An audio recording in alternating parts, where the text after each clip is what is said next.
We remain steadfast in our commitment in delivering local news that matters. Stories that inspire.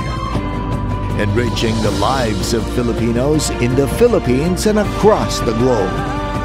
This is your GMA Regional TV. Buong puso para sa Pilipino. Kini ang mga dagkong balita karong Biyernes. National Shrine sa Mandaue mihimakak nga adunay donation drive alang kang Auxiliary Bishop Bilyones. Service vehicle sa mayor sa San Isidro Leyte giambush sa alang-alang Leyte usa samdan.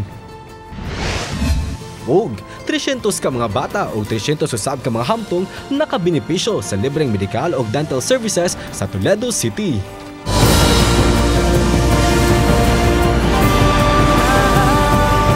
Kini ang GMA Regional TV Balitang Disda.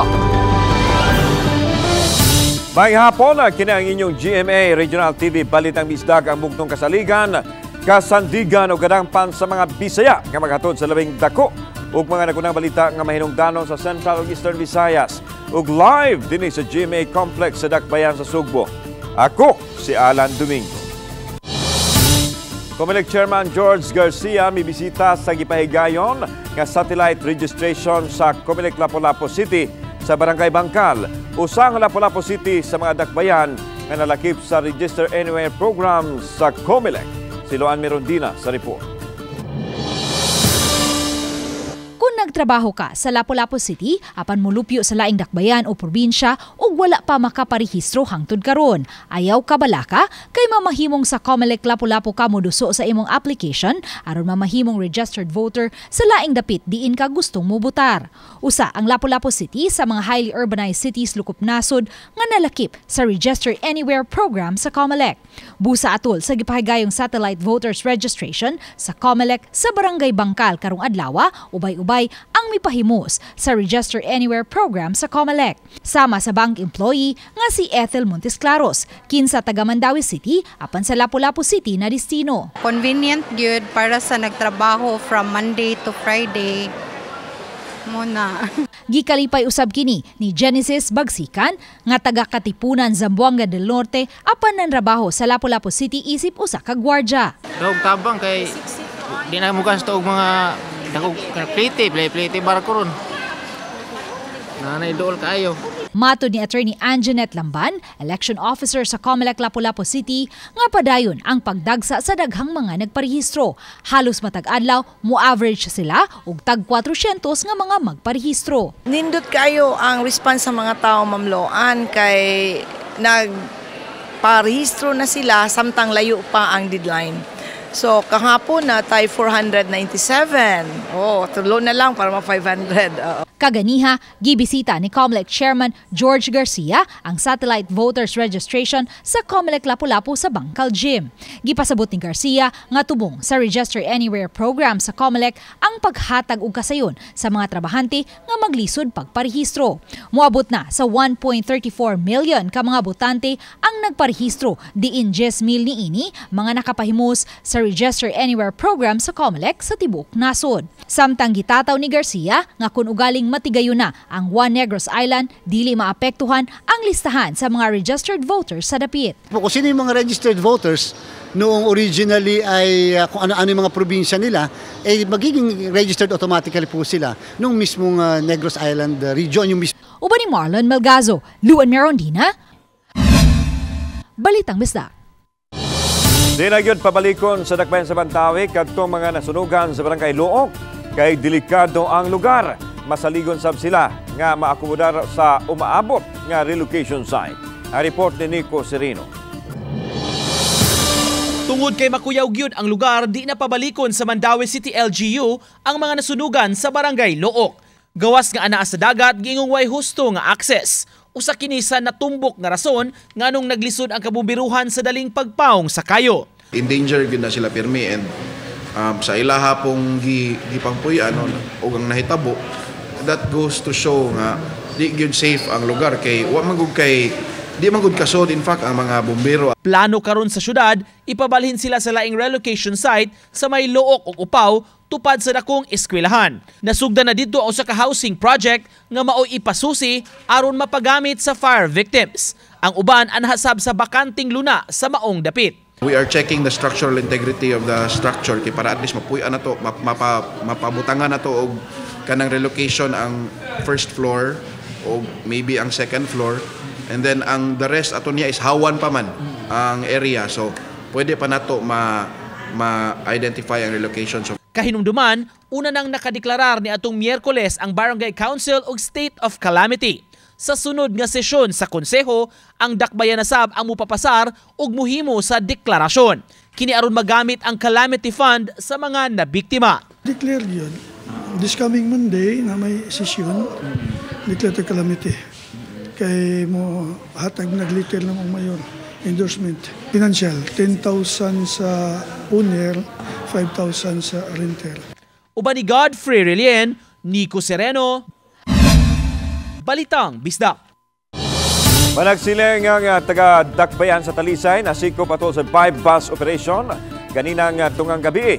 Samtang duha ka minor de edad usab sa dakbayan sa Subo ang nadakpan, human maaktuhi nga naghit-hit og marijuana. Si Femari Dumabok sa report. Nasikop ang managsilingang taga-Purok may gugmaon sa Barangay Tabunok sa bus operation ganihang tungang gabi. Mato ni Police Lieutenant Colonel Wayne Magbanwang, hepe sa Talisay City Police Station, nga gipanid-an ang duha sud na sa pipila ka semana.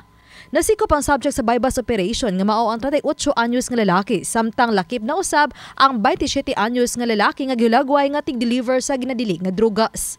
Nasakmit gikan kanila ang upat ka mga pinakiti sa ginudahang shabu nga mobalor sa 408,000 pesos. Matod sa Talisay City Police, ang pangalan sa 38 anyos nilang dinakpan mo'y mugawas nga ngan gikan sa ilang mga dinakpan kaniadto.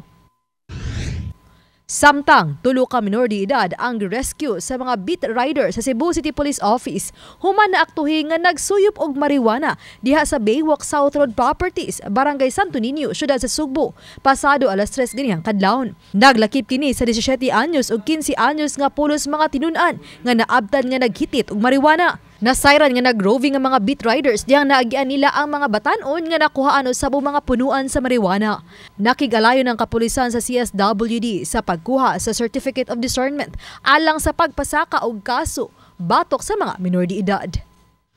Uban ni Cleofer Lumayag ug Clans Gabutin, Femari Dumabok. Balitang Bisdak.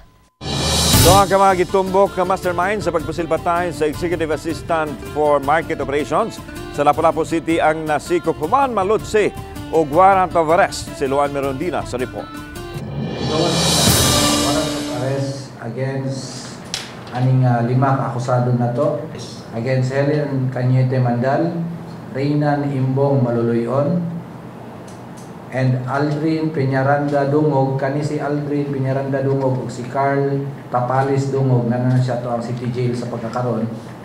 Giserve na sad ang ilang warrant of arrest. Sunod-sunod nga giserve ang warrant of arrest kagabi batok sa pangu sa clearing team sa Lapu-Lapu City nga si Helen Mandal ug sa laing kawani sa clearing team nga si Renan Maluluyon.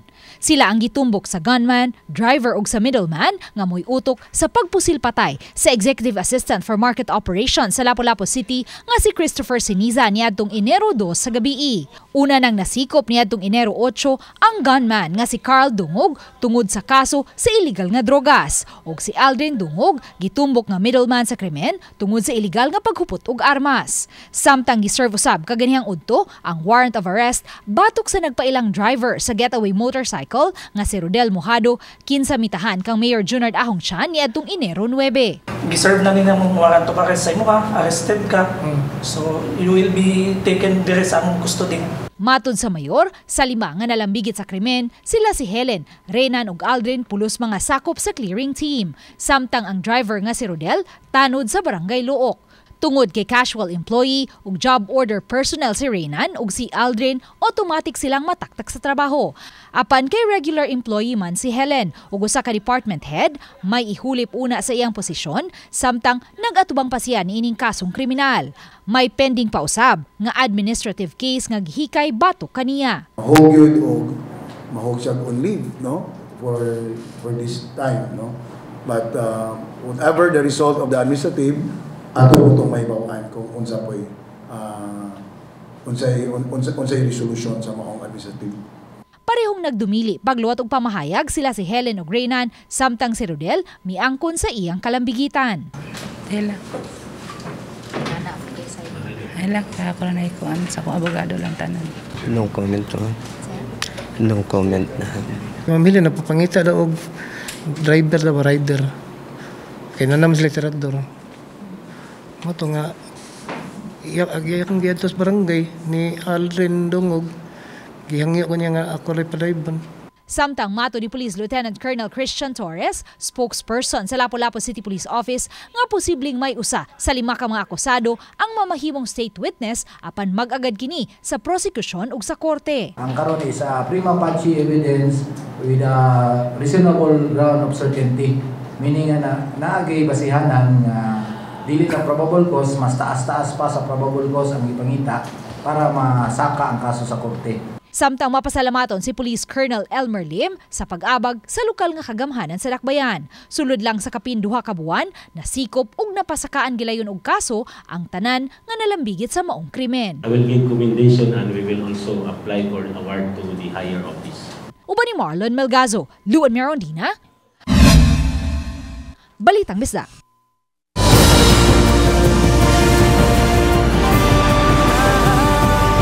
Kini ang GMA Regional TV Balitang Bisdak.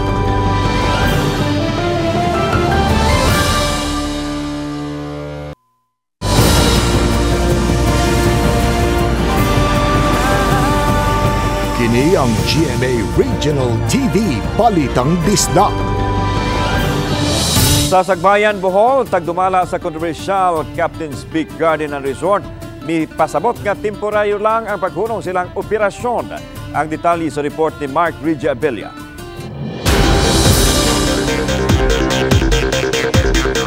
2019 dihang gisugdan ang konstruksyon sa resort nga adunay gilapdon nga 3 hektaryas. Matud ni Julieta Sablas, igsuon sa Tagiya ug nagsilbing front desk sa resort, gisugdan ang pagpatukod sa pasilidad nga nahimutang sa lungsod sa Sagbayan human naprobahi sa Protected Area Management Compambi ang ilang plano. 2018 po na-approve yung mga gusto naming gawin, yung mga structures na ipinapropose namin sa Pambi.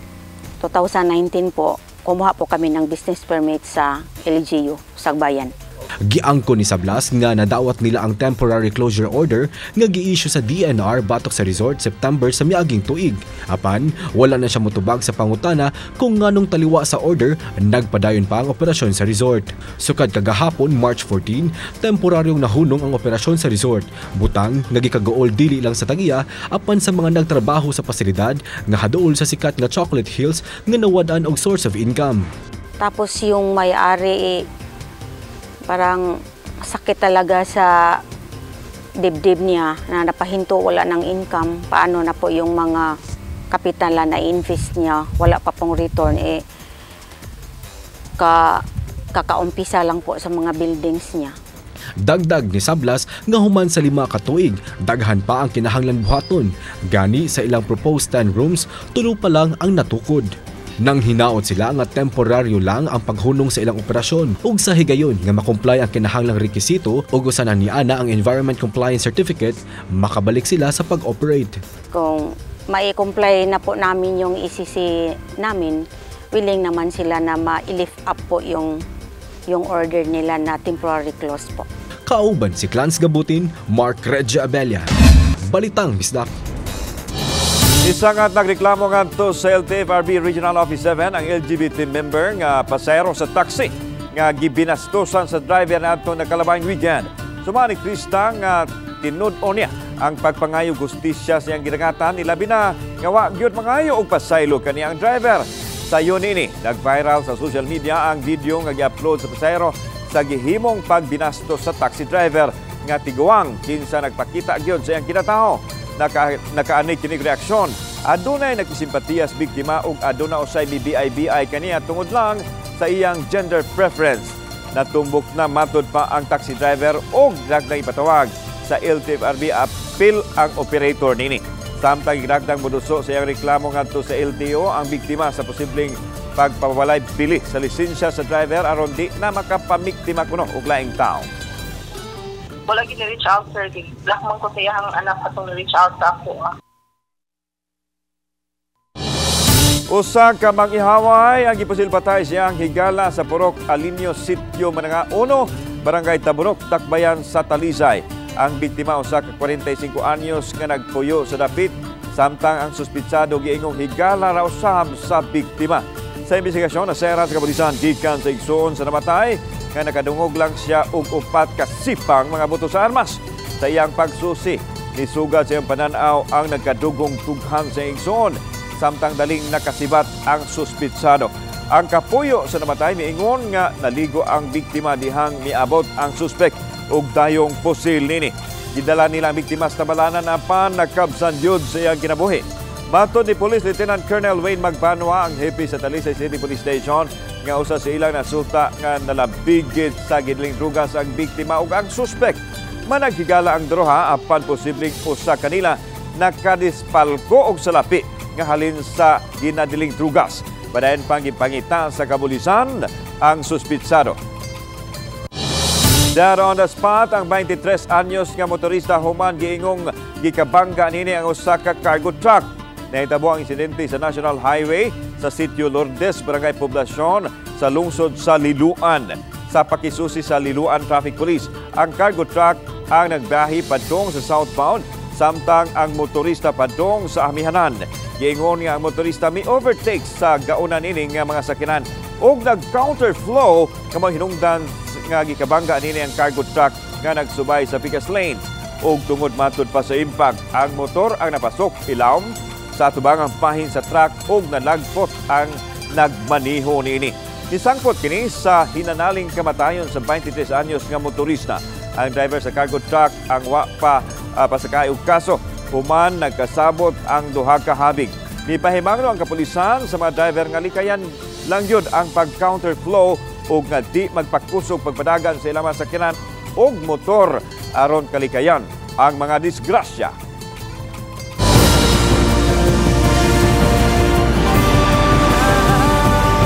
Kini ang GMA Regional TV Balitang Bisdak.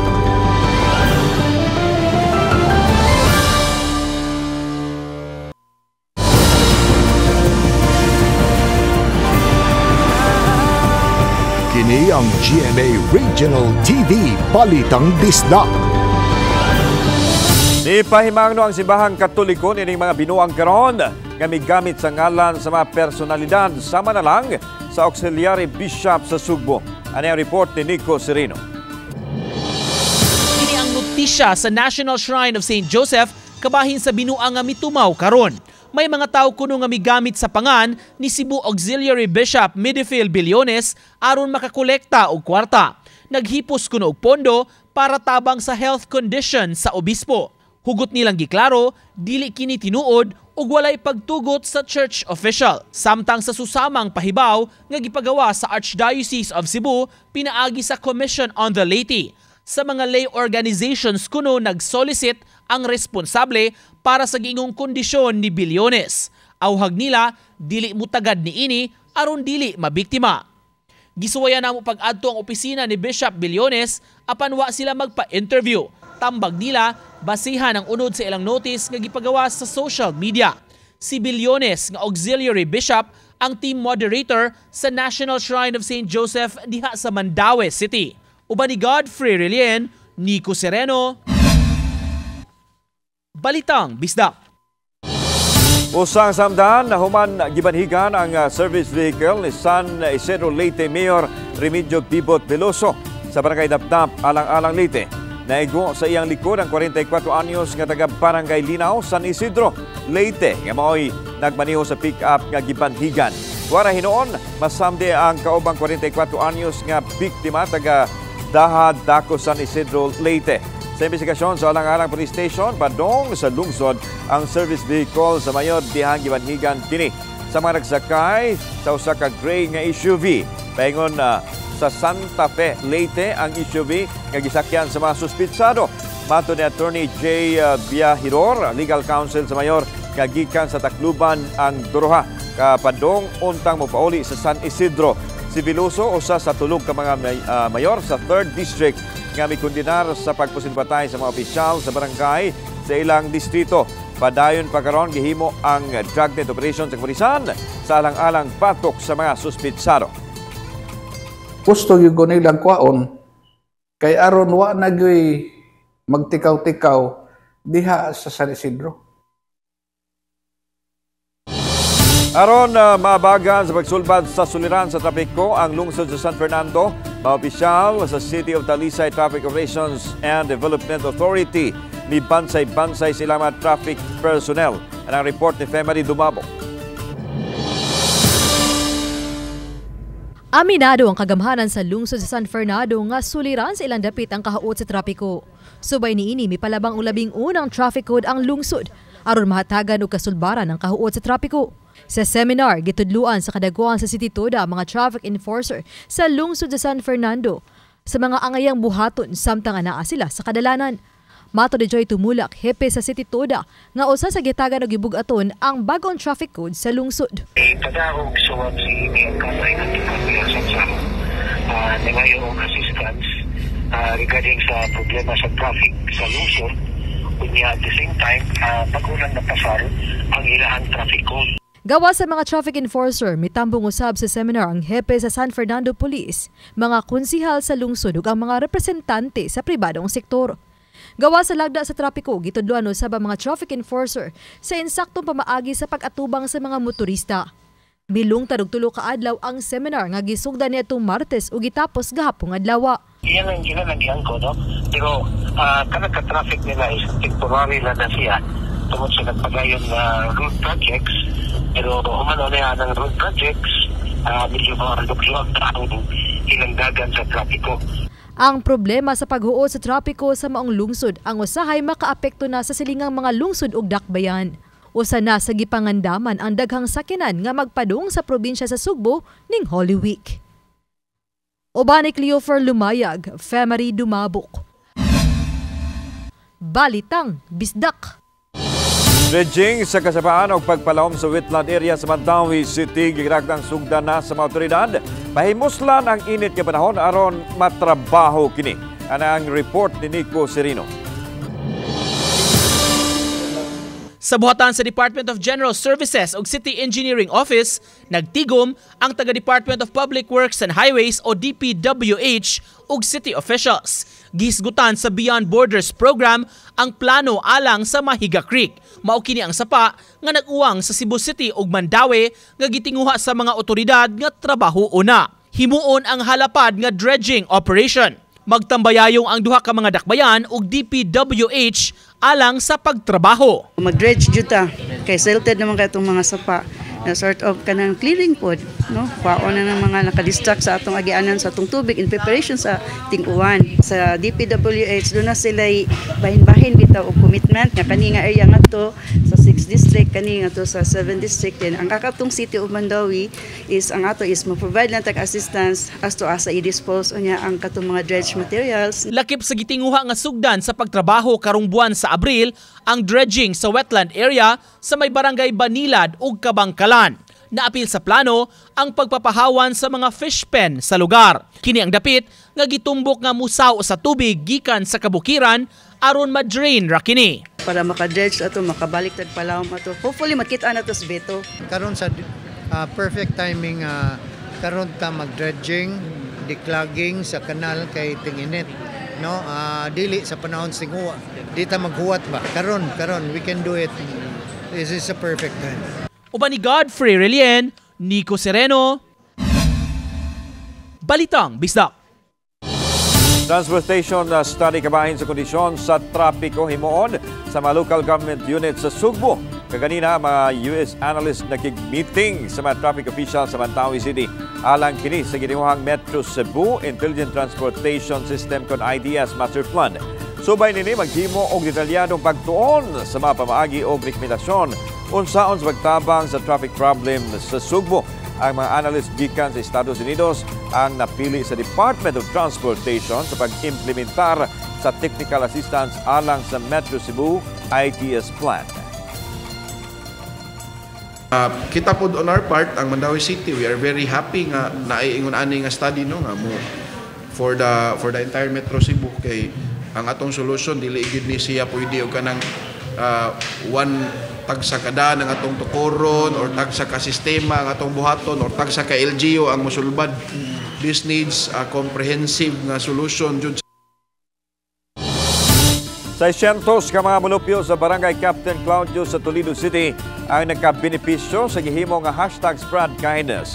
300 ka mga bata o 300 ka mga hamtong ang nagkabenepisyo sa medical o dental mission nga gihimo. Anausab ay check-up o libreng eyeglasses. Nalingaw o mapasalamaton ng mga bata sa gihatag ng mga school supplies o sa mga gipanghatag nga chinilas. Ang maong #SpreadKindness ang gihimo sa mga nagkaniyang grupo. Sagad mga professionals kansang pamaagi sa pasalamat sa mga grasya nga nadawat mo ang pag-share niini ngadto sa nanginahanglan.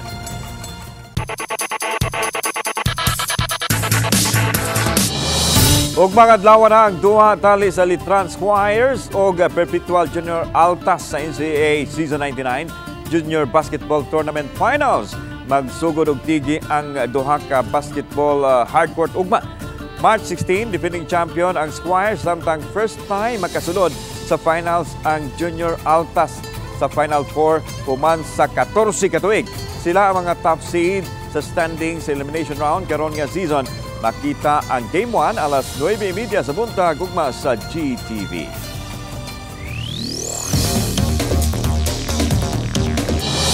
Presyo sa bugas sumay pabiling mahal samtang kaning baboy ug pipila ka klase sa isda ug mga utanon niubos ang presyo. Ano report ni Femari Dumamo?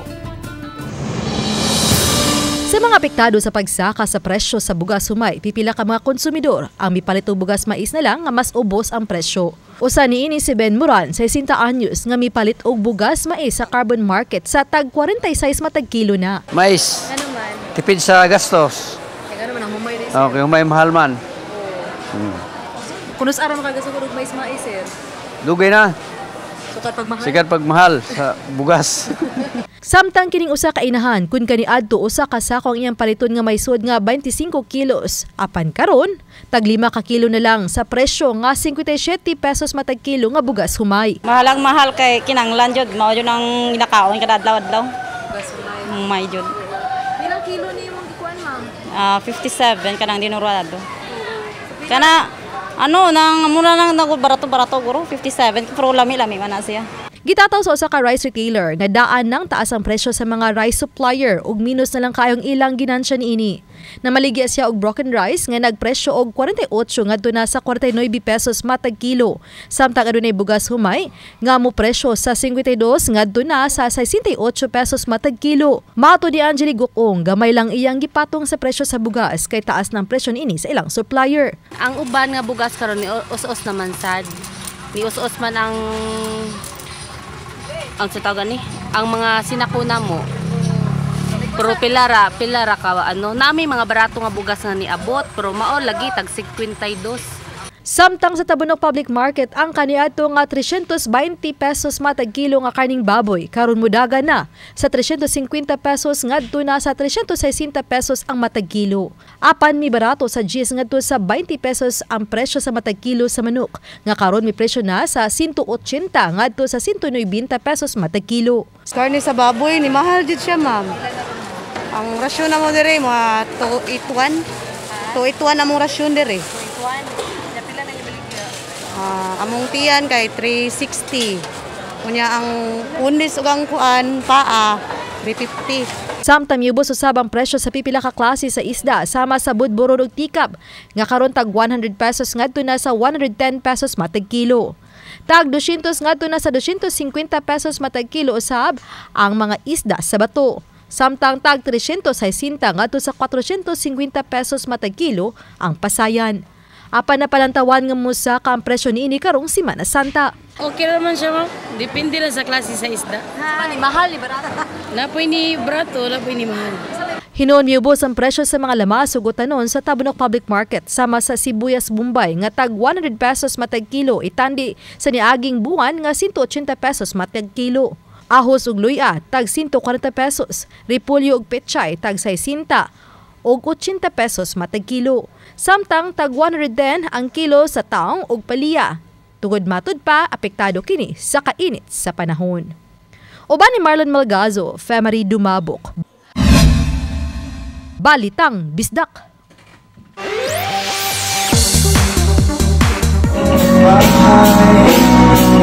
Daghan makarelate sa bagong single sa bandang Sala ubos sa Alt G Records nga opisyal nang gipagawas karong adlaw March 15. Ang kantang Hi Tita nagsentro kabahin sa societal pressure sa mga wala pa magminyo bisan pa man anaa na sa saktong edad. Tungkol siya sa yun nga yung mga pine-pressure ng mga tao sa paligid nila na mag-asawa, mag-baby. Tapos ano yan, hiram na kwento. Hindi ko siya kwento talaga. Ayoko siyang danasin. Duyugan ta ang ilang bagong awit nga mamahimo na mapaminaw sa tanang music downloading application sa tibuok Pilipinas. Release na ngayon yung song namin, Hi Tita. Sana pakinggan nyo. And please do follow our band sa social media. Sala Music sa Facebook. Sala.bandaph sa Instagram.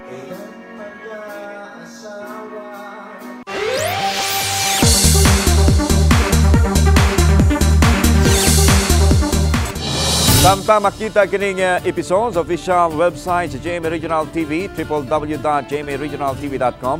Pwede usab ninyong mabisita ang among official YouTube channel, GMA Regional TV, ug i-click ang subscribe button alang sa labing init nga balita gikan sa mga rehiyon tungod sa GMA Regional TV Local News Matters.